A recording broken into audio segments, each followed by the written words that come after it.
शुक्रवार व्रत कथा। वैभव लक्ष्मी व्रत कथा। नमस्कार भाइयों बहनों, जय माँ गायत्री। आप सभी का मेरे YouTube चैनल शुभकर्मा ही अष्टो में स्वागत है। आज के इस वीडियो में सुनते हैं शुक्रवार के दिन वैभव लक्ष्मी व्रत कथा, जिसको सुनने मात्र से जीवन में दरिद्रता का नाश होता है और जीवन में दुख दरिद्रता जैसी समस्याएं नहीं आती हैं। जीवन में धन लाभ के लिए, जीवन में खुशहाली के लिए इस कथा को अवश्य श्रवण करना चाहिए और दूसरों को भी सुनाना चाहिए। सप्ताह के हर दिन के अनुसार हर दिन का अलग अलग महत्व है।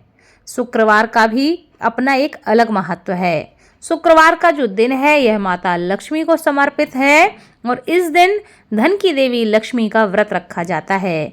ऐसा माना जाता है कि इस दिन इनकी कथा सुनने से और इनका व्रत रखने से मनुष्य के जीवन में धन वैभव में वृद्धि होती है। माता लक्ष्मी का यह व्रत शुक्रवार के दिन रखा जाता है और इससे धन वैभव में वृद्धि होने के कारण ही इस व्रत का नाम वैभव लक्ष्मी व्रत रखा गया है।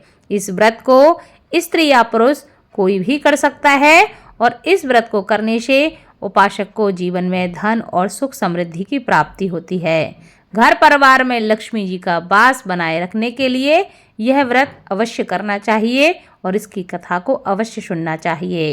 प्राचीन कथा के अनुसार एक शहर में बहुत से लोग रहते थे। सभी लोग अपने अपने कामों में व्यस्त रहते थे और किसी को किसी की परवाह नहीं थी, ना ही किसी को किसी से कोई मतलब था। भजन, कीर्तन, भक्ति भाव, दया और माया, परोपकार जैसे संस्कार जैसे कम ही होते जा रहे थे। शहर में बुराइयां बढ़ रही थीं। शराब, जुआ, रेस, व्यभिचार, चोरी, डकैती वगैरह बहुत से गुनाह शहर में आए दिन बढ़ते जा रहे थे। इनके बावजूद शहर में कुछ अच्छे लोग भी रहते थे। ऐसे ही लोगों में एक थी शीला और उनके पति की गृहस्थी अच्छी मानी जाती थी। शीला धार्मिक प्रकृति की और संतोषी स्वभाव वाली स्त्री थी। उनके पति भी विवेकी और सुशील थे। शीला और उसका पति कभी भी किसी की बुराई नहीं करते थे और भगवान के भजन में मस्त रहा करते थे। ऐसे ही उनका जीवन व्यतीत होता जा रहा था। शहर के लोग उनकी गृहस्थी की सराहना करते थे। देखते ही देखते ऐसा समय बदल गया कि शीला का पति बुरे लोगों की दोस्ती की संगत में पड़ गया। वह अब जल्द से जल्द करोड़पति बनने के ख्वाब देखने लगा, इसलिए वह गलत रास्ते पर चल पड़ा। इसका परिणाम यह हुआ कि वह करोड़पति की जगह रोडपति बन गया, यानी रास्ते पर भटकने वाले भिखारी जैसी उसकी हालत हो गई। शराब, जुआ, चरस, गांजा वगैरह बुरी आदतों में शीला का पति बहुत बुरी तरह से फंस गया। दोस्तों के साथ उसे भी शराब की आदत हो गई। इस प्रकार उसने अपना सब कुछ धीरे धीरे जुए में गवा दिया। शीला को पति के बर्ताव से बहुत ही दुख हुआ, किंतु वह भगवान पर भरोसा करके सब कुछ सहने लगी। वह अपना ज्यादातर समय प्रभु की भक्ति में बिताने लगी। अचानक एक दिन दोपहर को उसके द्वार पर किसी ने दस्तक दी। शीला ने द्वार खोला तो देखा कि एक माजी खड़ी थीं। उनके चेहरे पर अलौकिक तेज निखर रहा था। उनकी आंखों में मानो अमृत सा बह रहा था। उनका भव्य चेहरा करुणा और प्यार से छलक रहा था। उसको देखते ही शीला के मन में अपार शांति छा गई। शीला के रोम रोम में आनंद सा छा गया। शीला उस माजी को आदर के साथ अपने घर के अंदर ले आई। घर में बिठाने के लिए शीला के पास कुछ भी नहीं था, अतः शीला ने सकुचाकर एक फटी हुई चद्दर को बिछा दिया और उनसे प्रार्थना की कि मेरे पास यही है, इस पर आप बैठ जाएं। माजी बोली, क्यों शीला, तुमने मुझे पहचाना नहीं? हर शुक्रवार को लक्ष्मी जी के मंदिर में भजन कीर्तन के समय मैं वहां आती हूँ। इसके बावजूद शीला कुछ भी नहीं समझ पा रही थी।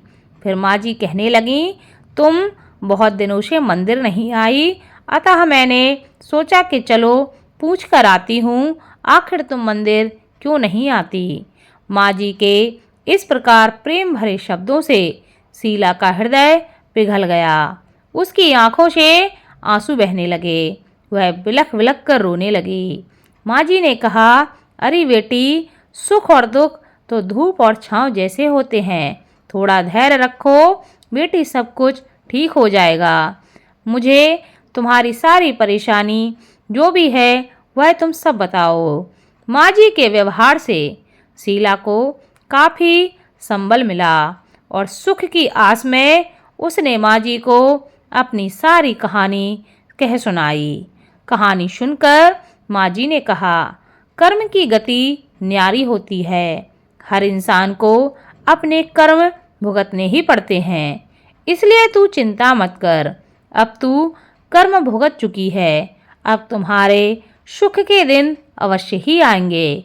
तू तो माँ लक्ष्मी जी की भक्त है और माता लक्ष्मी तो प्रेम और करुणा की अवतार है। वे अपने भक्तों पर हमेशा ममता रखती हैं, इसलिए तू धैर्य रखकर माता महालक्ष्मी का व्रत कर, इससे सब कुछ ठीक हो जाएगा। शीला के पूछने पर माँ जी ने उसे व्रत की सारी विधि भी बताई। माँ जी ने कहा, बेटी, माँ लक्ष्मी जी का व्रत बहुत ही सरल है। उसे वरद लक्ष्मी व्रत या वैभव लक्ष्मी व्रत के नाम से जाना जाता है। यह व्रत करने वाले की सब मनोकामनाएं पूरी होती हैं, सुख संपत्ति और यश की प्राप्ति होती है। शीला यह सुनकर आनंदित हो गई। शीला ने संकल्प करके आंखें खोली तो देखती है कि उसके सामने कोई नहीं है। वह विस्मित हो गई कि माँ जी आखिर कहाँ चली गईं। शीला को तत्काल यह समझते देर ना लगी कि माँ जी कोई और नहीं, साक्षात माता लक्ष्मी ही थीं। दूसरे दिन शुक्रवार का दिन था। सुबह स्नान करके स्वच्छ कपड़े पहनकर शीला ने माँ जी द्वारा बताई विधि से पूरे मन से व्रत किया। आखिरी में प्रसाद वितरण किया। यह प्रसाद पहले पति को खिलाया। प्रसाद खाते ही पति के स्वभाव में फर्क पड़ गया। उस दिन उसने शीला को मारा नहीं, सताया भी नहीं। शीला को बहुत आनंद हुआ। उसके मन में माता वैभव लक्ष्मी व्रत के लिए श्रद्धा बढ़ गई। शीला ने पूर्ण श्रद्धा भक्ति से 21 शुक्रवार तक वैभव लक्ष्मी व्रत किया। 21वें शुक्रवार को माँ जी के कहे मुताबिक उद्यापन करके 7 स्त्रियों को वैभव लक्ष्मी व्रत की 7 पुस्तकें उपहार में दीं।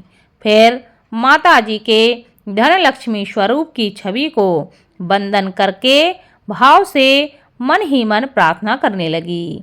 हे माँ धन लक्ष्मी, मैंने आपका वैभव लक्ष्मी व्रत करने की मन्नत मानी थी, वह व्रत आज पूर्ण किया है। हे माँ, मेरी हर विपत्ति को दूर करो, हमारा सबका कल्याण करो। जिसे संतान न हो उसे संतान देना, सौभाग्यवती स्त्री का सौभाग्य अखंड रखना, कुंवारी लड़की को मन भावन पति देना। जो आपका यह चमत्कारी वैभव लक्ष्मी व्रत करे और इसकी कथा सुने, उन सब की सभी विपत्ति दूर करना, सभी को सुखी करना। हे माँ, आपकी महिमा अपार है। ऐसा बोलकर लक्ष्मी जी के धन लक्ष्मी स्वरूप की छवि को उसने प्रणाम किया। व्रत के प्रभाव से शीला का पति अच्छा आदमी बन गया और कड़ी मेहनत करके व्यवसाय करने लगा। उसने तुरंत शीला के गिरवी रखे गहने छुड़ा लिए। घर में धन की मानो बाढ़ सी आ गई हो। घर में पहले जैसी सुख शांति छा गई। वैभव लक्ष्मी व्रत का प्रभाव देखकर मोहल्ले की दूसरी स्त्रियां भी विधि पूर्वक वैभव लक्ष्मी व्रत करने लगीं। इसलिए जो भी लोग अपने जीवन में धन वैभव की वृद्धि चाहते हैं, उन्हें माता लक्ष्मी का इस व्रत को अवश्य करना चाहिए तथा इस कथा को अवश्य सुनना चाहिए। ऐसा करने से माता लक्ष्मी की कृपा हमेशा बनी रहती है और जीवन में किसी भी प्रकार की धन संबंधी समस्या नहीं रहती है। बोलो माता वैभव लक्ष्मी की जय। माता लक्ष्मी की इस कथा को ज़्यादा से ज़्यादा शेयर करें ताकि आपके साथ साथ आपके अपने भी इस कथा का लाभ ले सकें और माता वैभव लक्ष्मी की कृपा आपके साथ आपके घर परिवार पर हमेशा बनी रहे। धन्यवाद।